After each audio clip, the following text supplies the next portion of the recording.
آپ میرے ناول الباکستان، مہلت، رنگ محل، ایک نامکمل زندگی، کووڈ کے دنوں کا ملٹی کلچرلزم اور میری نظموں کی کتاب منظر آنکھوں میں ٹھہرے رہتے ہیں یوٹیوب اور اسپاٹیفائی میں سن سکتے ہیں۔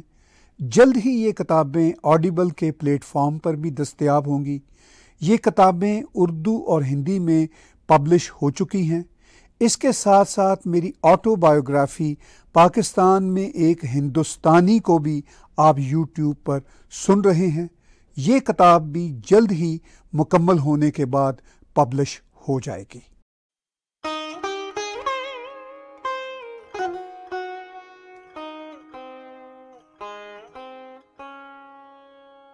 طاہر اسلم گورا کا ناول رنگ محل۔ گہرے گوڑھے بادلوں نے جب ایک دم موٹے موٹے چھینٹوں کی صورت بارش برسانا شروع کر دی تو کسی وادی کی مانند اس بڑے شہر کی بل کھاتی اوپر نیچے آتی جاتی سڑکوں کے جال میں دوڑتی گاڑیوں کی جلتی بتیاں تیز لو والے قمقموں کی طرح لگنے لگیں، گھومتی مڑتی اوپر سے نیچے اور نیچے سے اوپر کو جاتی سڑکوں کے گردا گرد تیز بارش اور تیز ہوا میں جھولتے درخت بڑھتی ٹریفک کا حصہ بنتے محسوس ہو رہے تھے۔ درختوں کے پیچھے آسمان کی طرف اٹھتی رہائشی عمارتوں کے اپارٹمنٹوں کی بتیاں یوں جل اٹھی تھیں جیسے سب مکان بادلوں کے ایک دم بڑھتے اندھیروں میں جاگ پڑے ہوں۔ کسی ایک بل کھاتی سڑک کے گرد گھومتے ہوئے دوسری بل کھاتی سڑکوں پر گاڑیوں کی لمبی قطاروں پر نظر پڑنے سے شہزاد کو یوں محسوس ہو رہا تھا کہ جیسے اس شہر میں سڑکیں اس کے جسم میں پھیلی شریانوں جیسی ہوں اور گاڑیاں خون کے ذرے ہوں اور پیٹرول کی نہ دکھائی دینے والی روانی جیسے خون کی روانی ہو۔ اس نے گاڑی کو ایک پلازا کی پارکنگ لاٹ میں روک دیا، وہیں ایک کیفے کے باہر لگے سائبان کے نیچے بیٹھ گیا۔ باہر کا منظر ویسا ہی حسین تھا جس طرح کے حسین منظر وہ خواب میں دیکھا کرتا تھا، لیکن اس کے دل کو سرور کسی خواب کے پورا ہونے جیسا نہیں ہو رہا تھا۔ امریکہ کتنا خوبصورت ہے، لیکن نہ جانے کیوں ابھی تک اپنا دیس نہیں بن پایا، اس نے سوچا۔ پھر اسے خیال آیا کہ اسے پاکستان بھی کوئی خاص یاد نہ آتا تھا، نہ وہ گلیاں، نہ وہ چوبارے، نہ گھروں کی چمنیوں سے نکلتے دھوئیں کی مہک اسے یاد آتی اور نہ اڑتی دھول اس کو اپنے ہونٹوں پر جمی اور حلق میں اٹکی محسوس ہوتی۔ لیکن یاد نہ آنے کے خیالوں میں اسے یاد آیا کہ کیسے لاہور شادرہ چوک پر ٹریفک اکثر پھنسی رہتی تھی۔ بھوری مٹی میں لال اینٹوں کے بھٹوں سے اڑنے والی لال دھول ملی ہوتی تھی جو ٹانگوں کے آگے جتے گھوڑوں اور راہ چلتی بھینسوں کی لید کے بھپکے اور آمیزے کو سیاہ کیچڑ کے ساتھ ملائے رکھتی تھی۔ اس کے اندر پاکستان لوٹ جانے کی بھی خواہش پیدا نہیں ہوتی تھی۔ وہاں کے بارے میں اسے اتنا احساس اب بھی تھا کہ پہاڑی مقامات کی ہوائیں اور فضائیں اسے ہمیشہ طمانینت و سرور سے ہمکنار کرتی تھیں۔ اسے یاد آیا کہ وہاں نتھیا گلی میں شام کو پہاڑوں پر سرور کی ایسی کیفیت ہوتی تھی جو امریکہ میں نتھیا گلی سے زیادہ خوبصورت نظر آنے والے علاقوں میں بھی نہ ہوتی تھی۔ اس زمانے کی یاد آنے پر وہ ساری کیفیت جوں کی توں اس پر طاری ہو گئی جب وہ اپنے کالج کے زمانے میں مری جایا کرتا تھا۔ تب وہ کسی پتلی سی بل کھاتی سڑک پر نکل کھڑا ہوتا۔ اسے دھند میں یہ چہل قدمی بہت اچھی لگتی تھی۔ اس طرح کے راستوں پر دو طرفہ بنے اشرافیہ کے بنگلوں کو وہ رشک بھری نظروں سے دیکھنے کے ساتھ ساتھ انہیں اپنے خوابوں اور تصورات میں بسایا کرتا تھا۔ اسے دھند کے گہرے بادل اتنے پسند تھے کہ چند قدم آگے تک نظر نہ آنے والی حالت میں اسے یوں محسوس ہوتا تھا کہ جیسے وہ زمین پر نہیں چل رہا بلکہ ہواؤں میں اڑ رہا ہے، جیسے وہ زمین کی اور اس دنیا کی کثافت سے باہر نکل آیا ہو۔ اس کے نتنے اتنی صاف ہوا کے خیال سے پھول جاتے تھے۔ ایسے رستوں پر چلتے ہوئے خاموشی کی یہ کیفیت ہوتی کہ وہ دھند کے بادلوں کو آپس میں سرگوشیاں کرتے سنتا، دھند میں رچی گیلی بوندوں کی موسیقی میں سر دھنتا۔ وہ خود کو اس کیفیت کے ہاتھوں بیک وقت بے بس اور مسرور قرار دے چکا تھا۔ وہ دنیا میں جہاں کہیں بھی گیا، جیسی بھی سرزمین ہوئی، جیسا بھی موسم ہوا، دھند کے زمین پر اتر آنے اور چاروں اور چھا جانے پر اسے لگتا کہ وہ دھند کی حفاظت میں ہے۔ اسے یاد آ رہا تھا کہ لاہور لکشمی چوک میں سردیوں کی ایک رات کوہرا اتر آیا تھا۔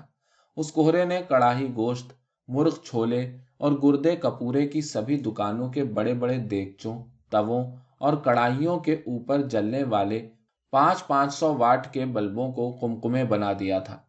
اسے اس رات لاہور کی سڑکوں پر اتنا کوہرا دیکھ کر کیسی خوشی ہوئی تھی۔ گردے کپوروں والوں کے چھرے تووں پر ٹکاٹک کی آوازیں مسلسل نکال رہے تھے۔ کیفے کے باہر سائبان کے نیچے دھند میں بیٹھا کافی ختم کر چکا تھا اور ابھی یہ فیصلہ نہ کر سکا تھا کہ مزید کافی پیے یا نہ پیے۔ اسے یوں لگ رہا تھا کہ جیسے تیز بارش سائبان کی چھت پر لکشمی چوک کے گردے کپوروں والوں کے تووں کی طرح ٹکاٹک کی آوازیں نکال رہی ہے۔ اسے تیز بارش بھی بہت اچھی لگتی تھی۔ درخت تیز بارش اور تیز ہوا کے زور میں جھول رہے تھے۔ گاڑیوں کی بتیاں بارش کے فواروں کو روشنی کے غبارے سے بنا رہی تھیں۔ شام دیکھتے ہی دیکھتے رات میں ڈھل چکی تھی۔ یہ امریکہ، دنیا کی سب سے عظیم طاقت، پوری دنیا کے لوگوں کی آماج گاہ، چینیوں، کالوں، روسیوں، عربیوں، ہندوستانیوں، پاکستانیوں، یورپیوں اور دنیا بھر کے لوگوں کی دنیا۔ یہ رٹا رٹایا کلیہ ذہن میں آتے ہی اسے جیسے ہنسی سی آئی۔ پھر سے وہ سوچنے لگا کہ آخر خوبصورت منظروں، شاہراہوں اور لوگوں سے سجے وادیوں جیسے شہر مجھے پاکستان کے پہاڑی علاقوں کی طرح کیوں نہیں بھاتے؟ ہو سکتا ہے کہ میرا رویہ ماضی پرستانہ ہو، یا پھر شاید یہاں کی وادیوں، پہاڑوں، درختوں، دریاؤں اور سمندروں کے گردا گرد ایسی تعمیرات، رکھ رکھاؤ اور دیکھ بھال ہے کہ سب کچھ مصنوعی لگتا ہے۔ شاید اسی لیے دل کے تاروں میں لرزش نہیں ہوتی۔ وہ خود کو قائل سا کرتا، مگر میں تو یہاں مہاجر ہوں۔ مگر پھر بھی سوچتا کہ یہاں مہاجر کون نہیں، سبھی تو مہاجر ہیں۔ یہ یوروپین اقوام بھی تو مہاجر ہیں۔ کوئی جرمنی سے آیا، کوئی فرانس سے، کوئی یوکرین سے، کوئی بیلوریسیا سے، کوئی ہندوستان سے، کوئی چین سے اور کوئی ملک فارس سے اور کوئی افریقہ سے۔ یہاں کون مہاجر نہیں، اس نے سوچا۔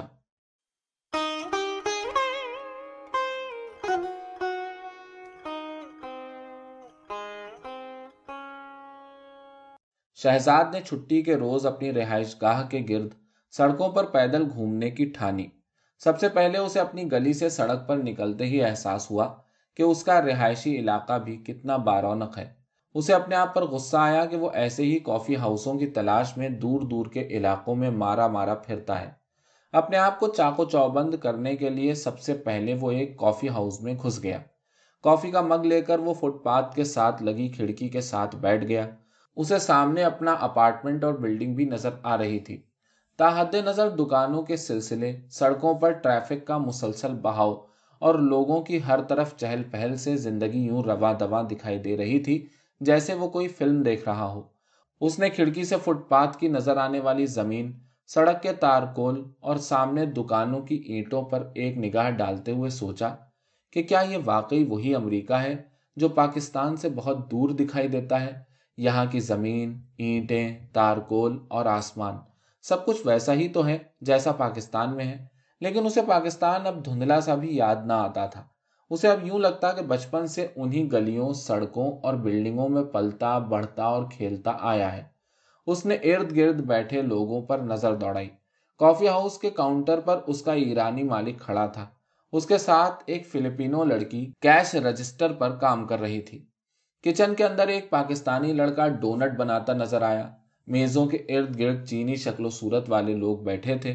آخری کونے کی ایک میز پر 2 سکھ مرد اور 2 بچے بیٹھے تھے۔ دوسرے کونے میں اسکول کی 4 گوری لڑکیاں کافی پینے کے بہانے سگریٹ پی رہی تھیں۔ وہ ان سب رنگ برنگے لوگوں میں خود کو شانت محسوس کر رہا تھا۔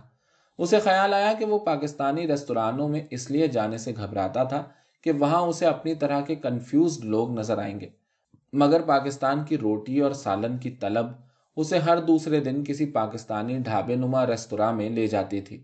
اس کا خیال تھا کہ وہ پاکستان کی ہر کنفیوژن اور ہر شے سے اپنے آپ کو جدا کر سکتا ہے، لیکن اپنی زبان اور اپنے مرچوں والے کھانوں سے جدا نہیں ہو سکتا۔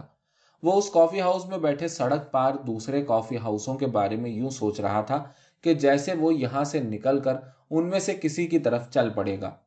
سگریٹ پیتے پیتے اس نے بیگ سے سلمان رشدی کا ناول شیطانی آیات نکال کر پڑھنا شروع کیا۔ جب اسلامی دنیا نے اس ناول کے خلاف چیخ چہاڑا بلند کیا، تب اس نے پاکستان میں اس ناول کو ڈھونڈنے کی کوشش کی تھی۔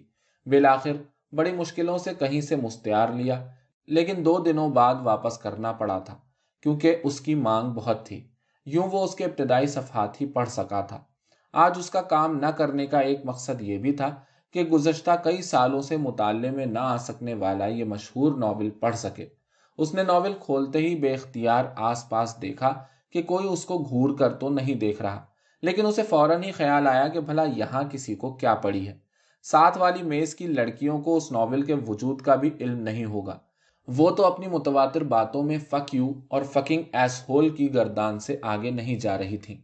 دور بیٹھے سکھوں کو بھی کافی ہاؤس کی کسی بات سے کوئی سروکار نہیں نظر آتا تھا۔ چینیوں کی میز پر تو کوئی رشدی کے نام سے بھی شاید ہی واقف ہو۔ اسے یہ سوچ کر ہنسی آئی کہ اس کافی ہاؤس میں رشدی کا نام یا تو ایرانی مالک جانتا ہوگا اور یا اس کا پاکستانی ملازم۔ اس کا جی چاہا کہ یہ ناول ایرانی کو دکھائے اور پاکستانی کے تو منہ پر مارے۔ پاکستانی کے منہ پر مارنے کے خیال سے اس نے ناول کو بند کر کے ہلکا سا اپنے گال پر مارا اور زیر لب مسکرایا۔ پھر اس نے ناول کے صفحات الٹتے ہوئے ایرانی مالک پر نظر دوڑائی۔ ایرانی مالک اپنے حلیے سے ایران کی موجودہ مذہبی حکومت کا کم از کم حامی دکھائی نہ دیتا تھا، اور بیچارہ پاکستانی لڑکا تو صرف $6 گھنٹہ کمانے کے لیے کچن میں ناچ رہا تھا۔ اس نے بڑی آزادی سے ناول کے آخری 100 صفحات کو ختم کرنے کا تہیہ کیا۔ 30-40 صفحات پڑھنے کے بعد کچھ تھک سا گیا۔ اس نے اب تک پڑھے جا چکنے والے صفحے پر بک مارک رکھا اور کتاب بند کر کے سوچنے لگا کہ وہ کوئی بھی اہم کتاب مسلسل ایک نشست میں 50-60 صفحات سے زائد نہیں پڑھ سکتا۔ کتاب بند کر کے وہ رشدی کے اس انوکھے ناول کے کرداروں کے بارے میں سوچتا ہوا کھو سا گیا۔ اس کا جی چاہا کہ جبرائیل فرشتہ نیچے اترنے والے ہوائی جہاز کی طرح سڑک کے عین اوپر تیرتا دکھائی دے اور کافی ہاؤس کے اندر بیٹھے سارے لوگ تالیاں بجائیں۔ اسے رشدی کا انداز بہت اچھا لگا کہ اس نے فرشتوں، صحابیوں، پیغمبروں کی داستانوں اور کرداروں کو انسانی رنگ دے دیا ہے۔ اسے یوں لگنے لگا کہ اس کے ذہن پر مذہبی عقیدت کی رہی سہی تہ بھی بھگ سے اڑ گئی ہے۔ اس کا جی چاہا کہ کافی ہاؤس کے اندر ایک نعرہ لگائے کہ اپنے علاوہ باقی انسانیت کو کافر اور قابل جہنم سمجھنے والی قوم خود اپنے اوپر ظلم کر رہی ہے۔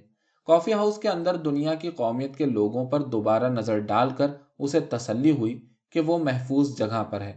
اسے خیال آیا کہ اگر وہ پاکستان یا کسی اور اسلامی ملک میں ہوتا تو اس طرح کی آزاد سوچ پر مرتد قرار پاتا، اور اسلام میں مرتد کی گردن اڑانا عین ثواب ہے۔ خون خون، دین دین، تلواریں، داڑھیاں، گولیاں، بندوقیں، جہاد، امامے، شہید، مردود، قتل و غارت، ثواب، مال غنیمت، 4 بیویاں، گانا حرام، ناچنا حرام، مرد کے لیے نامحرم عورت کا منہ دیکھنا حرام، عورت کے لیے نامحرم مرد کا منہ دیکھنا حرام، یہودیوں سے حقارت، عیسائیوں سے نفرت، ہندوؤں کو برا بھلا کہنا۔ اسے اپنی دینیات کی کتاب کے سارے درس ایک ساتھ یاد آنے لگے۔ بیچ میں اسے ایک پورنو میگزین یاد آیا جس میں ایک ننگی لڑکی کی گود میں بائبل پڑھی دکھائی گئی تھی۔ اسے وہ ایسی محسوس ہوئی جیسے کوئی معصوم انسان گناہوں سے دھلا بیٹھا ہو، اور مذہبی کتاب اس کے ننگے پنڈے پر یوں پڑی تھی جیسے ہر چیز پوتر ہو گئی ہو۔ پھر اسے گناہ اور مذہبی کتاب جیسے لفظوں پر ہنسی آنے لگی۔ وہ سوچنے لگا کہ اسے یہ اصطلاحات کتنی بے معنی لگنے لگی ہیں۔ کافی ہاؤس سے نکل کر بے ارادہ سڑکوں پر چلنے لگا۔ یہ کیسی دنیا ہے جو ہر دوسرے منٹ کے اندر بدل جاتی ہے۔ پاکستانیوں کی اپنی دنیایں ہیں۔ شہر میں ادھر ادھر بکھرے ہوئے کئی ایسے علاقے ہیں جہاں انہوں نے ڈیرے جما رکھے ہیں۔ ان کی رہائشی عمارتیں جس سڑک علاقے میں ہوتی، وہیں ان کے گروسری اسٹور، ریستوراں اور دیگر ضروریات زندگی کے کاروبار کھل جاتے۔ زیادہ تر لوگ اپنے لوگوں کے دائروں میں ہی رہتے تھے۔ جو لوگ سکھوں اور دیگر بھارتی قوموں میں گھل مل کر رہتے تو ان کی ایک اور طرح کی دنیا بن جاتی۔ وہ شہر کے بہت سارے ایسے علاقوں میں بھی جا چکا تھا جہاں پہنچ کر اسے احساس ہوتا تھا کہ وہ اپنی کمیونٹی کے جھنجٹ سے باہر نکل آیا ہے۔ پاکستانی کمیونٹی میں مذہب اور سیاست ہی کے موضوعات پر بحثیں ہوتی رہتی۔ بھارتی کمیونٹی میں گھومتا تو دونوں طرف جعلی اور بناوٹی محبت کا تبادلہ ہوتا۔ پاکستانی کمیونٹی میں رہتے ہوئے ہر وقت الجھنوں اور ذہنی پراگندگیوں کا سلسلہ چلتا رہتا تھا۔ مقامی اردو اخبارات کے مدیروں اور ان میں لکھنے والوں کا ایک ہی مرغوب مشغلہ تھا کہ کسی طور ثابت کیا جائے کہ پاکستان ایک عظیم مملکت ہے۔ ان اخبارات میں پاکستان کے ایٹمی بم اور ایٹمی سائنسدانوں کی پوجا کی جاتی۔ پاکستانی صحافیوں، لکھاریوں اور دانشوروں کی ہندوؤں، عیسائیوں اور یہودیوں کے خلاف نفرت آمیز تحریریں پڑھنے کو عام ملتی۔ اسے اپنا ایٹمی ملک پاکستان، جس کے زر مبادلہ کے ذخائر چند بلین ڈالر سے زیادہ نہ تھے، ہالی ووڈ کی کسی فلم کے منظر کے لیے لگائے گئے سیٹ کی طرح لگتا۔ اسے کسی تقریب میں ایک پاکستانی سفارتکار نے رازداری سے بتایا تھا کہ ملک کے خزانے میں بھلے سے چند بلین ڈالر سے کم کے وسائل ہوں، لیکن آرمی کا بجٹ لامحدود ہے۔ آرمی کے لیے پیسہ ڈرگز، جہادی چندوں، عرب ممالک اور جعلی کرنسی سے آتا ہے، اور ضرورت پڑنے پر مغربی ممالک بھی خوب دل کھول کر امدادیں دیتے ہیں، اس سفارتکار نے جھوم کر بتایا تھا۔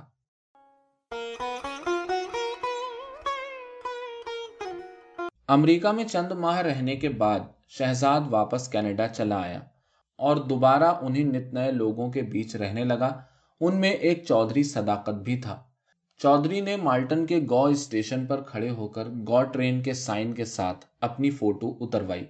یہ فوٹو کو اتروانے کے لیے اس نے شام کو شیو بنائی تھی اور بالوں کو گریس سے چمکایا تھا۔ اس نے آفٹر شیو لوشن اور پرفیوم کا اس قدر چھڑکاؤ کر رکھا تھا کہ جیسے اسے یقین ہو کہ تصویر میں یہ خوشبویات بھی آئیں گی۔ اس نے یہ تصویر خصوصی طور پر پاکستان بھیجنا تھی، جہاں اسے اس کے امیگریشن کے اشتہار کے لیے چھاپا جانا تھا۔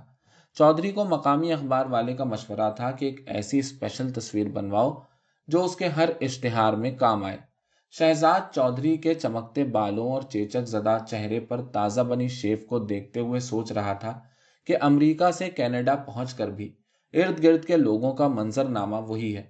اس رنگ برنگی دنیا میں اپنے گرد و پیش کے لوگ وہی رہتے ہیں جنہیں کمیونٹی کے مقدس نام سے یاد کیا جاتا ہے۔ وہ امریکہ اور کینیڈا میں ہر طرف سے یہی سن رہا تھا کہ کمیونٹی کے ساتھ کام کریں، کمیونٹی کا نام روشن کریں۔ اسے کمیونٹی کا ہر آدمی دوسرے کو اور کمیونٹی کو گالیاں نکالتا دکھائی دیتا، اور ساتھ ساتھ کمیونٹی بھی رٹتا نظر آتا۔ چودھری کو تصویر اتروانے کے بعد سمجھ نہیں آ رہا تھا کہ کیا کرے۔ اس کا ارادہ تو رات کو دیسی بینکویٹ ہال میں جا کر شراب پینے، ریٹا کو دیکھنے اور ڈانس کرنے کا تھا، مگر دیسی بینکویٹ ہال رات 10 بجے سے پہلے کھلتا نہ تھا۔ ادھر موبائل پر مختلف لوگوں کے فون بار بار آ رہے تھے۔ وہ ہر بار فون پر نمبر دیکھتا اور کال لیے بغیر پیغام کو وائس میل کے لیے چھوڑ دیتا تھا۔ شہزاد کو اندازہ ہو رہا تھا کہ فون کرنے والوں کی اکثریت میں کسی سے چودھری نے ادھار پکڑ رکھا تھا اور کسی کو امیگریشن دلوانے کا کہہ کر فیس لے رکھی تھی، اور اب نہ ان کو اپنا ادھار واپس مل رہا تھا اور نہ ان کے کام ہو رہے تھے۔ اس کے تیوروں سے صاف نظر آ رہا تھا کہ وائس میل میں اس کے لیے تلخ و تند پیغامات چھوڑے جا رہے تھے۔ اس نے اپنے امیگریشن کے کاروبار کے لیے اپنے گھر کا پتہ دے رکھا تھا۔ ایک بار چند لوگ اسے دھمکانے اس کے گھر آئے۔ اس نے فون کر کے پولیس کو بلا لیا۔ ان کے پاس چودھری کے ساتھ معاملے کا کوئی کاغذ یا رسید ہی نہ تھی۔ پولیس نے الٹا ان لوگوں کو چارج کر لیا۔ وہ کمیونٹی اخباروں میں اشتہارات دیے جاتا اور ہمیشہ کوئی نہ کوئی پھنس جاتا تھا۔ لوگوں کی فیسوں کی رقم سے بھری جیب کے ساتھ وہ جمعے ہفتے کی رات کو خصوصی طور پر دیسی بینکویٹ ہال میں ہوتا تھا۔ چودھری اس روز بھی شہزاد کو اپنے ساتھ ادھر ادھر گھماتا، ٹھیک رات کے 10 بجے دیسی بینکویٹ کے باہر آ کر رکا۔ اس کے ساتھ کئی بار آنے کی وجہ سے شہزاد کو یہ تو معلوم ہو چکا تھا کہ دیسی بینکویٹ ہال جمعے ہفتے کی رات کو ڈانس اور شراب کے لیے کھلتا تھا۔ چودھری نے ناشتے ناشتے وسکی کا 10واں پیک ختم کیا۔ دیسی بینکویٹ ہال کے ایک طرف کی بورڈ پر لڑکے کی تیزی سے چلتی انگلیوں اور لمبے لہراتے بالوں کے پس منظر میں سانولی لڑکی گائے چلی جا رہی تھی۔ چودھری اب مکمل طور پر بہک اور لہک رہا تھا۔ ناشتے ناشتے وہ لڑکیوں سے ٹکرا رہا تھا۔ لڑکیوں کے بوائے فرینڈز کی غیرت لشکاریں مار رہی تھی۔ انہوں نے 2-1 بار کوہنیوں کی مدد سے چودھری کو لڑکیوں سے دور رکھنے کی کوشش کی، لیکن وہ ہاتھ لہراتا لہراتا لڑکیوں کے سروں پر منڈلانے لگا۔ آخرکار ایک جوان نے اس کے بازو کو دھکا دیا اور وہ کسی دیسی فلم کے منظر کی طرح دیوار سے جا لگا۔ صورتحال کو بگڑنے سے روکنے کے لیے شہزاد نے اس کے بازو کو تھاما اور اسے گھر چلنے کو کہا۔ چودھری نے خاموشی سے اینک اٹھائی اور لڑکھڑاتے ہوئے واش روم کی طرف بڑھ گیا۔ گھر جا کر چودھری نے شہزاد سے اصرار کرنا شروع کر دیا کہ وہ نئی ہندی فلم کے گانوں کا ویڈیو دیکھے۔ وہ ایک گانے کا منظر بار بار پیچھے کر کے دیکھنا چاہ رہا تھا۔ شہزاد نے تنگ آ کر پوچھا، یہ کون سی فلم کا گانا ہے اور اس نئی ہیروئن کا نام کیا ہے؟ یار، میں نے کبھی فلم کے نام پر توجہ نہیں دی اور نہ ہی ان ہندونیوں کے نام جاننے کی کوشش کی ہے. بس مجرا دیکھو، اس کا پیٹ دیکھو. شہزاد کا چودھری کے پیٹ پر لات مارنے کو جی چاہا.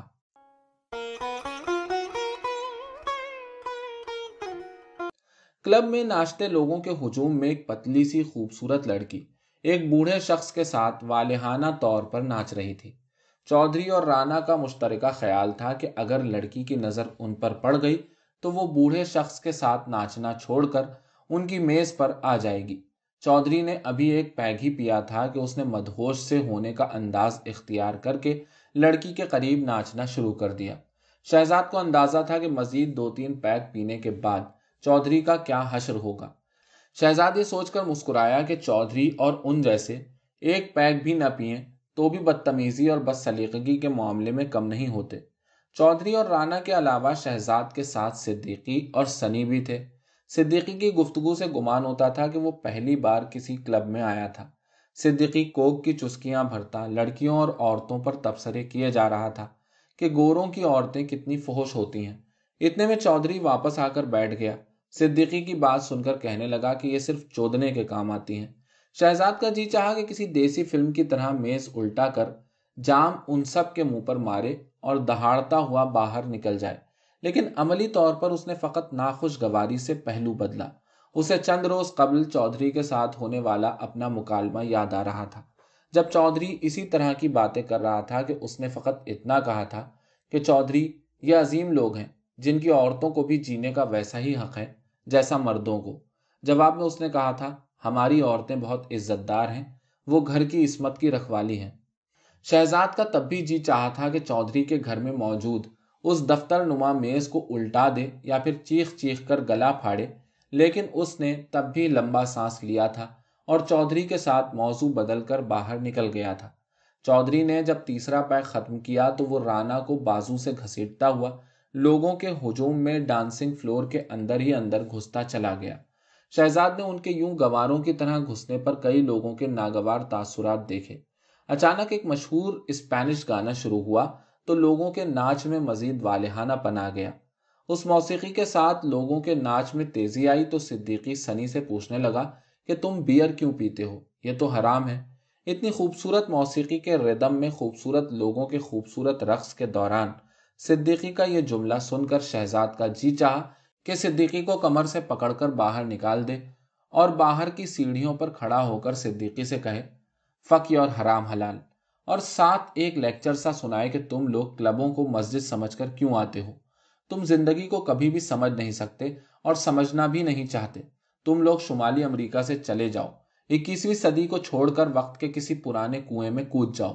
اتنے میں شہزاد نے سیکیورٹی کے 2 افراد کو ڈانسنگ فلور میں گھستے دیکھا اور وہ بغیر کسی شور شرابے کے چودھری اور رانا کو بازوؤں سے پکڑے باہر لے گئے.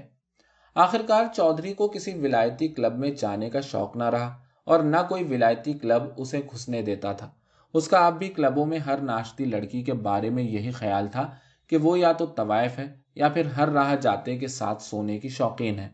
بےہودہ طریقے سے ناچتے ناچتے جب وہ جوڑوں سے بار بار ٹکراتا اور ہر لڑکی کو اپنے ساتھ ناچنے کی دعوت بے ڈھنگم اشاروں کی صورت میں دیتا تو بالآخر ہر کلب کی سیکیورٹی اسے باہر نکال دیتی تھی.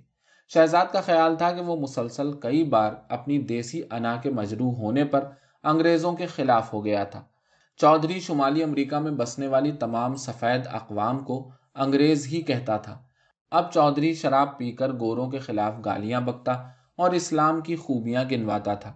ٹورنٹو کی ایک مسجد کے مولوی کرم دین کا کہنا تھا کہ یہ اسلام کی شان ہے کہ ایک شرابی بھی اس کی حقانیت سے انکار نہیں کر سکتا.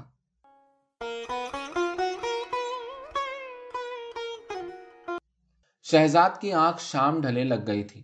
ایسا کبھی کبھار ہوتا تھا، ورنہ اپنے ساتھ رہنے والوں کے ہجوم اور رونق میں اسے جلدی سونے کا خیال ہی نہ آتا تھا.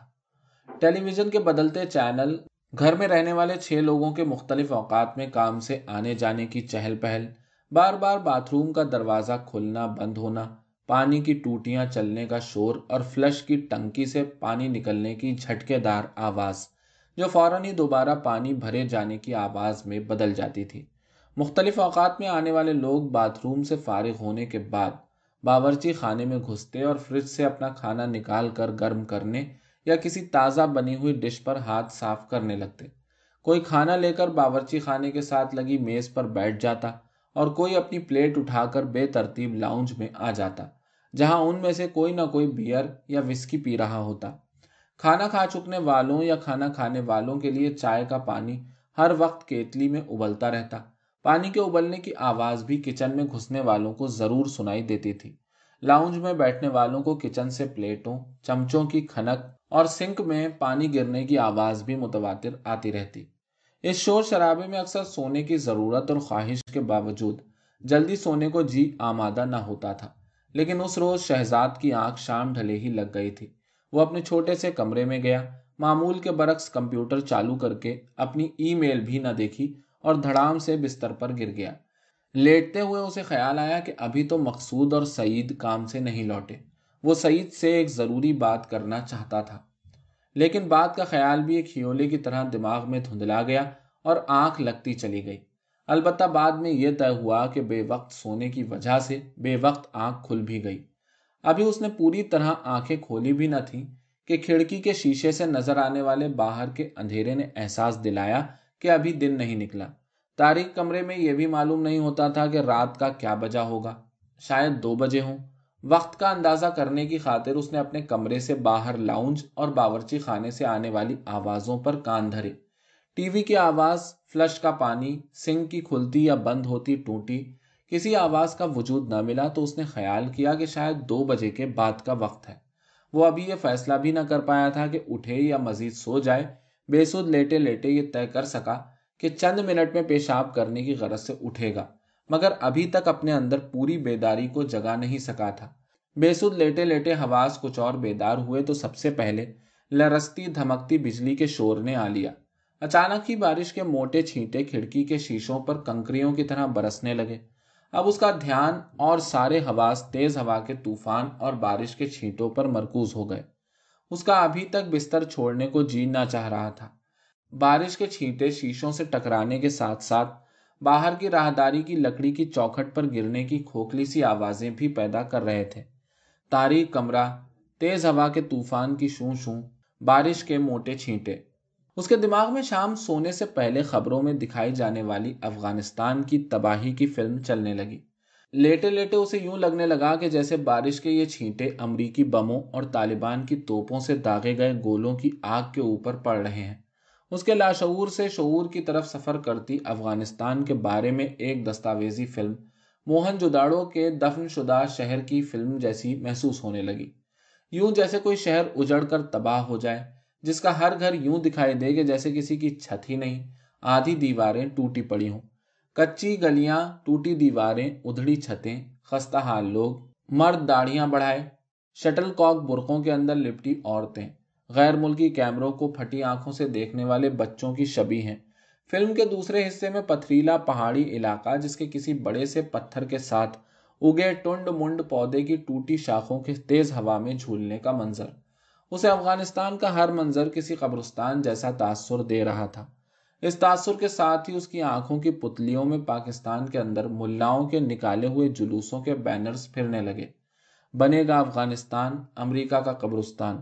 CNN کے کیمروں کو دیکھ کر جمعیت علماء اسلام جیسی مذہبی جماعتوں کے خونخوار چہرے کیمروں کے اندر گھستے چلے جاتے۔ وہ ایک جست لگا کر بستر سے اٹھ کھڑا ہوا۔ جنگلی چہروں اور وحشی داڑھیوں والے چہروں کے جلوس یاد آتے ہی اس کے اندر غصے کا غبارہ سا بھر گیا۔ کھڑے کھڑے پیشاب کی دھار مارتے ہوئے ان کو گالیاں بکنے لگا۔ حرام خور، 21ویں صدی میں بھی کس دنیا میں رہتے ہیں؟ غسل خانے سے نکل کر پتلون کی زپ بند کیے بغیر ہی پانی کا مگ مائکرو ویو میں رکھنے چلا گیا۔ سر کے بالوں کو کھجلاتے احساس ہوا کہ زپ تو بند ہی نہیں کی۔ فوراً نیچے ہاتھ بڑھا کر زپ بند کی، ساتھ ہی دوسرے ہاتھ کو بڑھا کر کافی کا ڈبہ الماری سے نکالا، کافی کی سوندھی مہک والے کپ کو کمرے میں لے آیا اور انٹرنیٹ پر جانے کے لیے کمپیوٹر آن کر دیا۔